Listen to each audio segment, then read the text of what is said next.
এক সময় এক স্বামী ও স্ত্রী সাগরের তীরে অবস্থিত একটি সাধারণ বাঁশের কুঁড়ে ঘরে বসবাস করত। একদিন হঠাৎ এক হিংস্র কুমির তার স্ত্রীর ওপর আক্রমণ করার চেষ্টা করে, যা তার স্ত্রীর জীবনের ঝুঁকি ও নিরাপত্তার অভাবকে স্পষ্টভাবে ফুটিয়ে তোলে। স্ত্রীর এই বিপদ দেখে স্বামী একটি অসাধারণ ও সাহসী সিদ্ধান্ত নেন। তিনি তার স্ত্রীকে কুমিরের হাত থেকে সুরক্ষিত রাখতে সাগরের জলের ওপর একটি বিশালাকার ভাসমান বাড়ি তৈরির পরিকল্পনা করেন। স্বামী শত শত লাল রঙের গাছের কাঠ ভিত্তি হিসাবে ব্যবহার করে জলের ওপর একটি মজবুত কাঠামো তৈরি করেন। এরপর দিন রাত কঠোর পরিশ্রম ও নিপুণ দক্ষতায় স্বামী সেই কাঠামোর ওপর একটি সুন্দর লাল রঙের আধুনিক বাড়ি নির্মাণ করেন। বাড়ির সৌন্দর্য বাড়াতে তিনি কাঠ ও তালপাতা দিয়ে অসাধারণ কারুকাজ করেন এবং ডলফিন ও কুমিরের বড় বড় ভাস্কর্য তৈরি করেন। অবশেষে স্বামী তার অক্লান্ত প্রচেষ্টায় একটি নিরাপদ ও দৃষ্টিনন্দন ভাসমান আশ্রয় তৈরি হয়, যেখানে তিনি তার স্ত্রীকে নিয়ে পরম শান্তিতে ও নিরাপদে বসবাস শুরু করেন।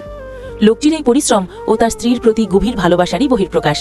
শেষে স্ত্রী বলল, আমার স্বামীর পরিশ্রমের জন্য লাইক অ্যান্ড সাবস্ক্রাইব করবেন সবাই।